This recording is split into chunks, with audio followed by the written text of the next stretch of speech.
Oh yes, welcome back, bienvenue, ikaze nanone kuri The Mic Radio ndetse na TV wahisemo neza. Tugiye kuganira ku munyabigwikazi witwa Angelina Jolie. Uyu nguyu rero akaba ari umunyamerikakazi.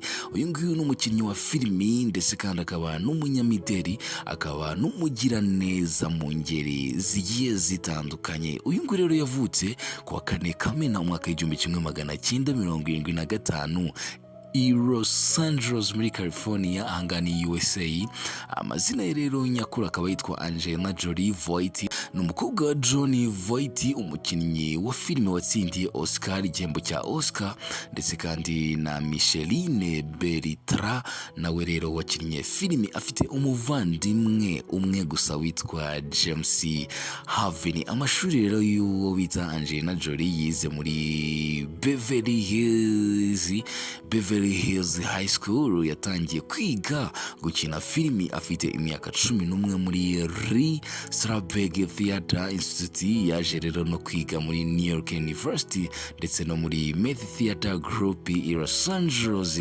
Uyu nguyu rero yashakanye n'abagabo batatu: John Lee Miller mu mwaka w'1996 kugeza mu mwaka w'1999, ni Bob Thornton mu mwaka w'2000 kugeza mu mwaka w'2003, ndetse na Brad Pitt. Uyu nguyu rero no muri 2014 kugeza mu mwaka w'2019. Uyu nguyu Brad Pitt ni nawe wanamenyekanye cyane kubera ko ari icyamamare cyane nawe muri sinema. Rero couple yabo yarahitinze biyadanje. Uyu nguyu bita Angelina Jolie afite abana batandatu aribo Maddox, Paxi na Zahara, ariko rero Zahara wenyine murabizi ko bamwadopse. Afite witwa Sharon, afite Knox, akaba anafite Vivienne yabyaranye no twita Brad Pitt.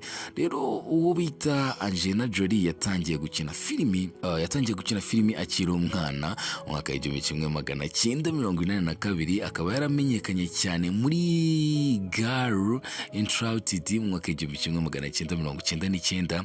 akaba yaranatsindiye Oscar, Lara Croft na Tomb Raider mu mwaka w'2001, Mr and Mrs Smith ngiye muri 2005. Twigize kwivuga mu Miss yatambutse Maleficent yo muri 2014.